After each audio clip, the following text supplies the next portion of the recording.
Hello everyone, welcome to StudyIQ. So we will continue our discussion on economy. In this session, we'll be talking about industry. Okay, we are going to start a new module, that is industry. So we have completed budget. In the last session, we have completed budget. We have completed entire topics in the syllabus with respect to budget. So here we will also be following the same pattern. I'll be taking around 7 sessions. Today I'll be starting with industrial policy. Okay, so I'll start with industry. We are starting the new module industry. So I'll do industrial policy in the session. Okay, so here I will give more emphasis on industrial policy of 1956 and new industrial policy 1991. These two I'll discuss in detail. Apart from that, other policies also will slightly discuss. 1956 is what you call as economic constitution of India, and then we will give importance to 1991 new industrial policy, that is that LPG. Okay, then we will talk about, in the next session we will talk about, or we will see the assessment of this new industrial policy. So we will talk about assessment, and then we will see manufacturing in detail, and there I'll talk about manufacturing policies and national manufacturing policy. All those concepts we'll discuss.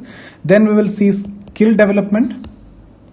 Okay, we'll talk about skill development. Then we'll see Competition Act. Okay, we will also talk about MSMEs. So all the areas which are required from industry will be covered in around 5, 6 or maximum 7 sessions. So let's start with industrial policy. Industrial policy.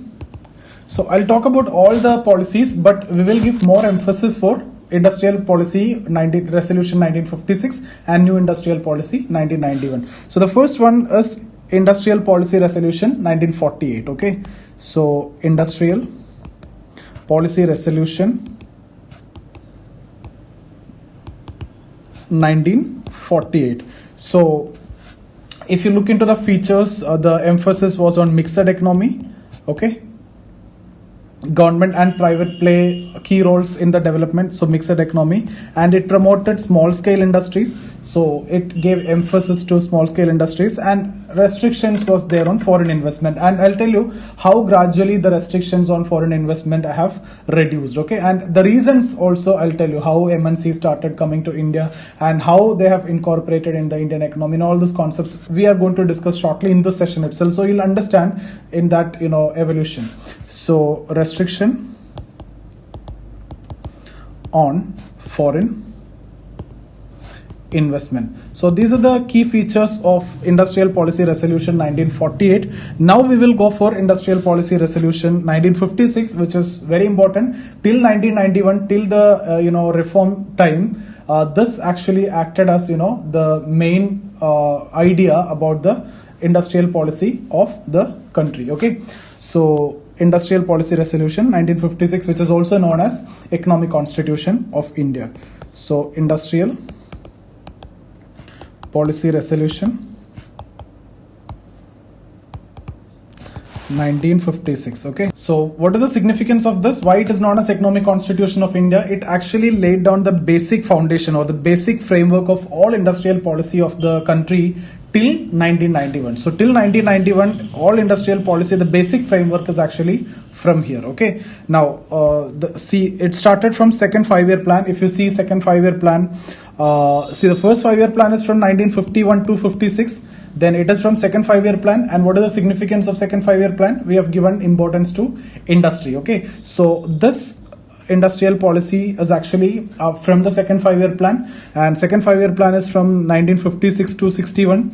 Then third 5-year plan from 61 to 66. Then you can see 3-year gaps, and then 4th, 5th, and then 2-year gap, then 6th and 7th and 2-year gap. Then 8th 5-year plan onwards, we have this LPG, the new industrial policy will be coming, right? Forex crisis was there, balance of payment crisis was there in 1991, and as per Washington consensus, we have to open up our economy under under the agreements that we have signed with IMF and World Bank. So I'll come to that, but here industrial policy resolution 1956 from second 5-year plan onwards. So here let's quickly look into the features of this. Okay, so first and most important feature is public sector will play the key role or the leading role in the industrial development. Okay, so public sector to play leading role in the industrial development, and we have already discussed when we discussed about planning, heavy industries was given significance. Okay, so that means here heavy industries, they have given focus on heavy industries. Okay, then industries were classified into three categories: Schedule A, Schedule B, Schedule C. I'll tell you what are the industries will come under Schedule A, Schedule B, and Schedule C. Okay, so industries were categorized into three categories. Okay, so first one, Schedule A. So Schedule A industries are public sector. Okay, so this is public sector. 17 was there in this group. Okay, so second one, Schedule B. Schedule B industries, these are mixed sector. 12 of them were there. Okay, and third one, Schedule C. Schedule C, that is private sector. So Schedule C industries, private sector. Okay, so rest of the industries. So three categories. So public sector is given importance, that is the first point, and industry is divided into three categories: public sector, mixed, private sector. 17 of them in public, 12 in mixed, and rest of them in private sector. And public sector will play the key role, okay, in the industrial development. Now, how this private sector is to be regulated? Private sector will be regulated through a licensing policy. Okay, so private sector to be regulated through licensing policy or industrial licensing policy. Industrial licensing policy. Okay, so it actually focusing on coordinated development of private and public sector. Coordinated development of public and private sector. Then, as we have discussed here, these two are again common: small scale industries to be promoted, and there was restrictions on foreign investment. Okay, so this 2 points also you can write here. Next point is small scale industries to be promoted, and this point is what you can write next, that is restrictions on foreign investment. So I hope this is clear. Why I'm writing down all those things is because I'm expecting that you will also write down so that you will have the note. I don't have the PDF of this which is available, but if you need lectures of me, all those lectures are available in the Telegram channel. You please join the Telegram channel. You'll get all my lectures over there, and get in touch with me if you have any doubt in the Instagram ID. Okay, so you can get in touch with me for any mentorship program or test or classes if you need related to any of this. Okay, UPSC or SEBI or NABARD or RBI, CAT also I have classes, so you can get in touch with me here. So next will be Industrial Policy Statement 1977. Not that significant as compared to 1956, and after 1956 the most important one is coming in 1991. So I have told you already, 1956 industrial policy actually laid the foundation or the framework for all the industrial policy of the country till the reform, that is till 1991. Okay, so Industrial Policy Statement 1977. Industrial Policy Statement 1977. So decentralization of industry. So here if you look into the features, decentralization of industry, then FDI ceiling up to 40%. Okay, so FDI ceiling to 40%. So this is the third one, right? So first one we have discussed. So Industrial Policy Resolution 1948, this is the first one, and then Industrial Policy Resolution 1956 is the second one. This is the third one. Now what is the fourth one? Industrial Policy Statement 1980. All these are important for prelims point of view, and mains, those two are most important, 1956 and 1991. Okay, so fourth one, Industrial Policy Statement 1980. Industrial Policy Statement 1980. Okay, so selective liberalization of industrial policy, you will see here, selective liberalization of industrial policy. Okay, that means basically licensing norms were liberalized, etc. Those kinds of liberalization. I've told you here, there was industrial licensing policy through which you control the private industries. So here there are some selective liberalization of industrial policy, like licensing codes, etc., like broad banding of industries. Okay, for example, you can write here broad banding of industries. That means if you possess, for example, if you possess license for motorcycle, you can develop all the two-wheelers. Okay, that's what I mean by broad banding. Okay, so licensing norms actually liberalized. MRTP Act, I'll discuss this in detail. MRTP, Monopoly Restrictive and Trade Practices Act, in detail I'll discuss about monopoly, this MRTP Commission, what do you mean by MRTP companies, what are the restrictions, what was the Subhiman Dutt Committee, what was this Raghavan Committee, why MRTP came and why it was abolished, and why Competition Commission came. All those things will be discussed in the next session. Okay, so here just understand MRTP Act liberalized. What is that things we'll be discussing in the next session. MRTP Act liberalized. Okay, so basically MRTP Commission, which came into existence after Subhiman Dutt Committee, and that was abolished, and Competition Commission Act was passed after Raghavan Committee. Okay, the reasons we will discuss. Okay, see, because of industrial licensing, there are some companies which started acting as monopolies. Once you start getting licensed, then they started acting as monopolies. So to control them, based on the recommendations of Subhiman Dutt Committee, thus MRTP Act was passed, and then after some time it was not felt desirable. Okay, so then Competition Commission of India Act was passed after Raghavan Committee recommendation. I'll come to that in detail. So MRTP Act liberalized. Industrial imports promoted. So industrial imports promoted. So these are the four major ones before 1991 reform. So now what we are going to discuss is new industrial policy 1991, which is considered more important. Okay, so new, and when we discuss about the assessment, we will focus more on this one. Okay, the assessment of industrial policies, if you see the others, it's not that significant except that 1956 one, but we will focus more on 1991, that is what liberalization. Okay, LPG. Okay, so new industrial policy 1991. Okay, so it is a most important component of economic reform. It is actually based on the concept of LPG. So most important component of economic reform, it is based on the concept of LPG. Okay, now what is the objective? It basically seeks to increase efficiency of industrial sector industries. Okay, so how? By providing greater market orientation and competitive stimulus. So increasing efficiency, how? Providing, I'm not writing completely, providing greater market orientation, I'll give you an example for this, and competitive stimulus. See, it is based on the concept of LPG. That means what? The economy is going to be opened up. Economy is going to be opened up for MNCs. Now, for example, how it is increase the efficiency? I'll show you here how it is going to increase the efficiency. If MNCs are coming, let's suppose MNCs are coming. So in the beginning, when MNCs are coming, it was not allowed, right? There were restrictions on foreign investment, but slowly that restrictions are removed. Okay, and then there will be certain ceilings like 40%, 50%.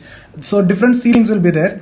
So that ceilings will be taken, and it will be completely liberalized. Now if you see FDI ceilings, it is almost in all sectors 100% is there. Okay, so the only few sector ceilings are there. So what is the logic behind this? For example, if you take an Indian company, okay, so Indian company, and if you see an MNC, so the same item, any item, let's take item A. Okay, so if Indian company is producing, it will cost around 10 rupee, and the MNC is producing, it will cost around 8 rupee. Why? The reason is MNC is more efficient, they have better technical know-how, they have the better support infrastructure and everything. So MNC is more efficient, they had the experience and all this. In all these ways, MNC is more efficient than the Indian company. So the cost of Indian good is actually more, at the production level itself.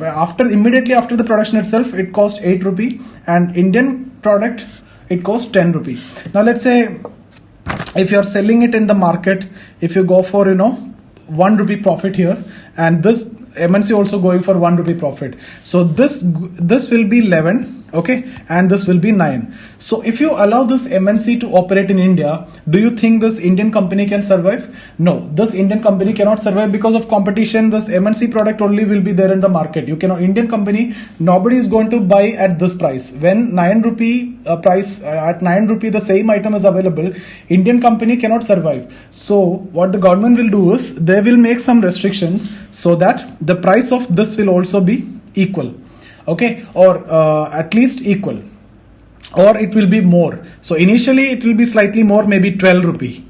Okay, so initially 12 rupee, so this company will survive, and then this will be reduced so that this prices will be equal, 11 and 11. Now also the Indian company can survive, but then slowly the government will liberalize it completely. So this will cost now 10 rupee or 9 rupee, or let's say 9 rupee, 8 plus 1, 9 rupee. Now this person still, see, you got this much of time, right? And still if you cannot improve your efficiency, there is no point in continuing. So government have given you this much time to improve.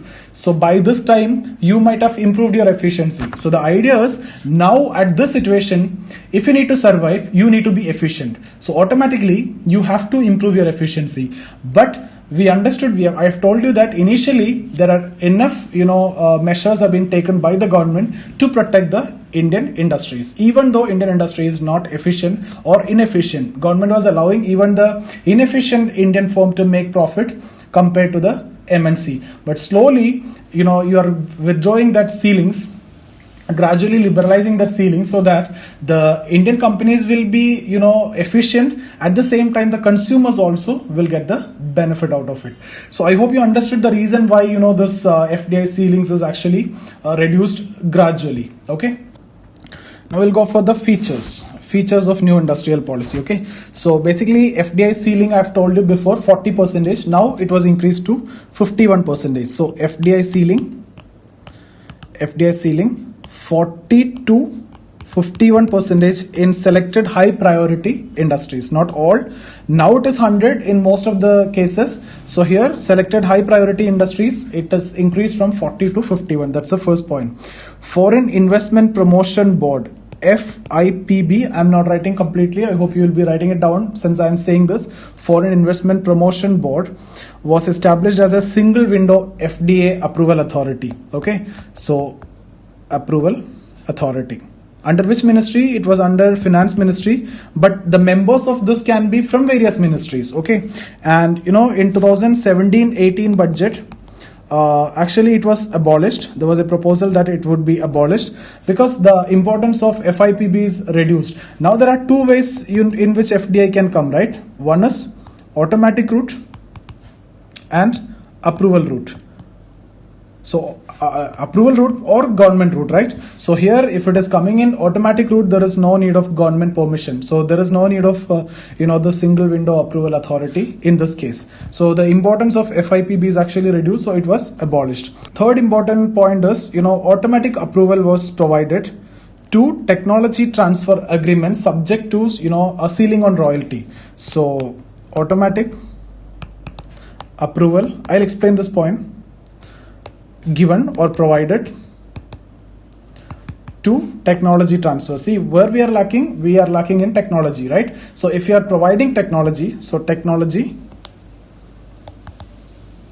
transfer. So if you're providing technology, then automatic approval. Okay, and when you're providing technology, there has to be some royalty, and there should be a ceiling on royalty. You cannot demand too much of royalty, like 80%, 90%. Sometimes royalty will go like 200%, 300%, etc. That is not possible. Okay, so if there is no ceiling on royalty, what will happen? The prices of the output will be so high. Okay, so you cannot go for too much of royalty. So it is subject to ceiling on royalty. Okay, so automatic approval was provided to technology transfer agreements subject to ceiling on royalty. Now, phased manufacturing program was abolished. I'll tell you what is this. Manufacturing program was abolished. Under this, government actually used to impose a condition on the foreign firms who's investing in India that you can use the imported inputs for time being, but gradually you have to stop using the imported inputs and you have to procure it from the domestic. Okay, from domestic procurement is actually required for some time. For time being you can go for imported inputs, but it cannot be for the long term. That condition is there. So that is what phased manufacturing program, with time you have to reduce the imported inputs. Okay, so I'll write it here. Government used to impose a condition to foreign firm using imported inputs that such firms have to gradually reduce, decrease, and finally eliminate use of imported inputs, right? This will increase your trade deficit, this will increase your current account deficit. So initially when the investment is coming, okay, you can use the imported inputs, but it has to be gradually reduced and then it has to be eliminated. That's what phased manufacturing program. Okay, so it was abolished. The next one, delicensing, very important. Delicensing, all industries were delicensed except 18 industries. Now, so here except 18 industries, all industries were delicensed. Now how many are there? Now 5 are there. What are the 5? So obviously first one, alcohol and narcotics. Okay, then cigarette and tobacco, industrial explosives,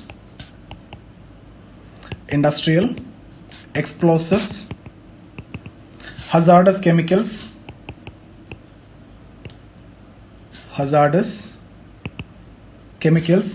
fifth one, defense and electronic aerospace,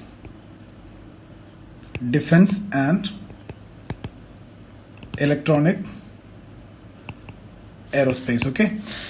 So these are the 5 which is requiring licensing now. So otherwise all are delicensed. In 91 it was except 18, now only 5 require licensing. Okay, so locational license policy was liberalized. Next one, locational license policy liberalized. See, this was actually required for some polluting industries. Okay, so now polluting industries which were to be located within 25 kilometer in the city of where 1 million population is there. So this was for polluting industries which were to be located within 25 kilometer of a city where 1 million population. This is 25 kilometer. So if you're operating in this zone where 1 million population is there in that city, then this locational license policy was there. It was liberalized. The norms were liberalized. Next one, MRTP Act 1969 was liberalized. MRTP Act was liberalized. Okay, MRTP means Monopoly Restrictive and Trade Practices Act. Monopoly Restrictive and Trade Practices Act. See, under this act, the companies having asset beyond a limit, like 20 crore in the beginning and then later it was revised to 200 crore, will be classified as MRTP companies.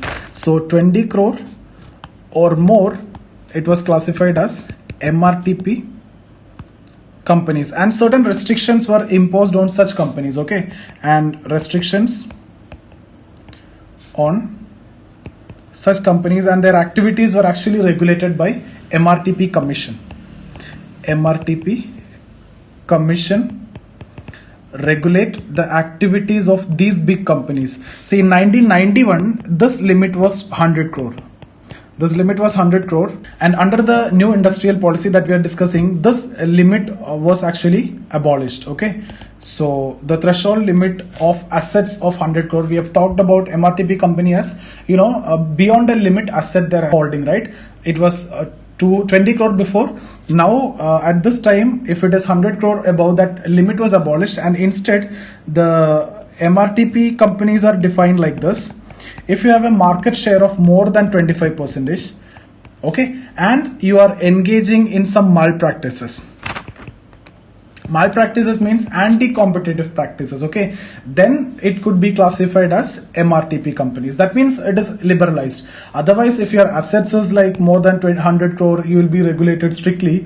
That is not that correct, okay? Assets may be 100 crore, but here it is based on more than 25% of market share, okay? And then some malpractices here, I mean uncompetitive things which are done by the company.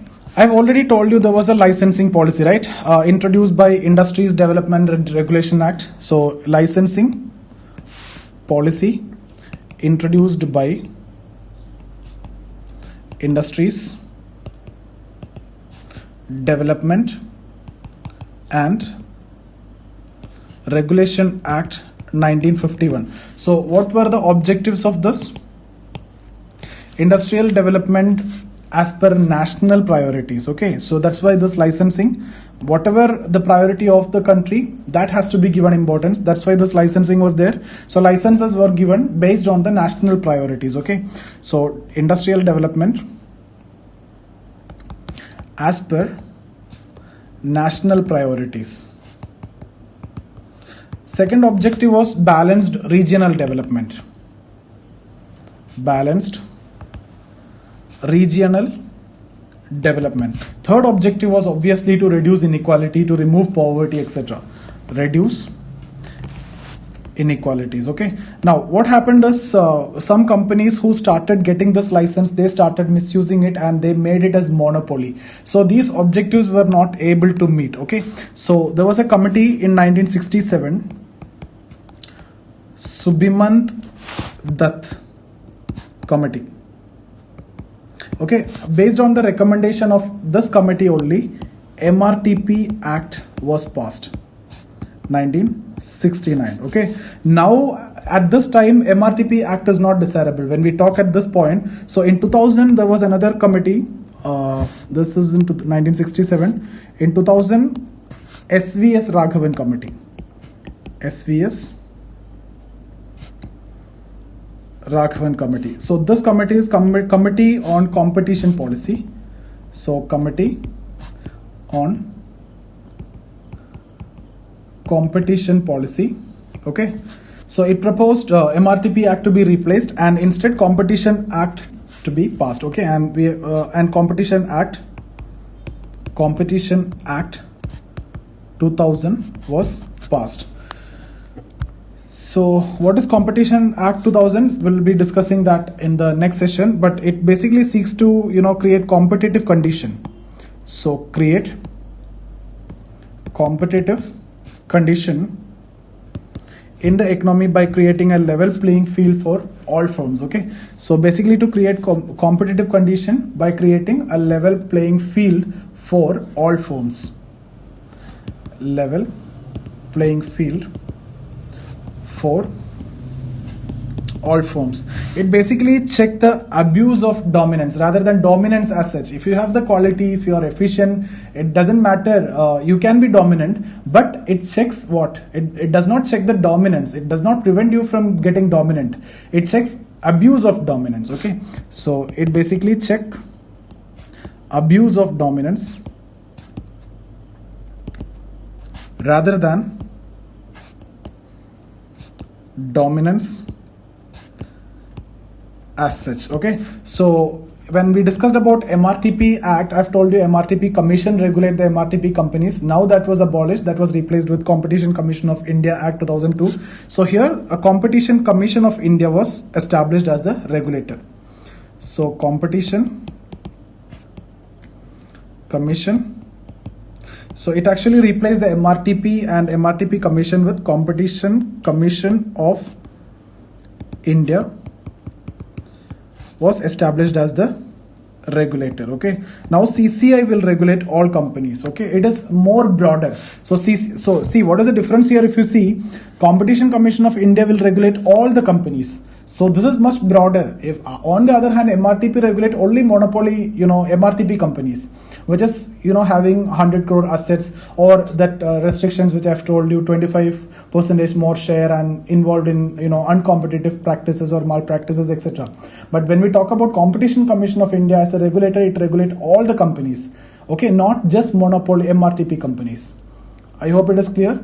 So that's about the differences. Okay, so if you have any doubt, you can get in touch with me here. There's my Instagram ID, and join the Telegram channel here for all my videos. So Zia Safir is the Telegram channel. Okay, so see you guys. I hope you understood the session. I'll discuss more about this assessment of industrial policy, and the details of this we'll discuss in the coming session. So see you.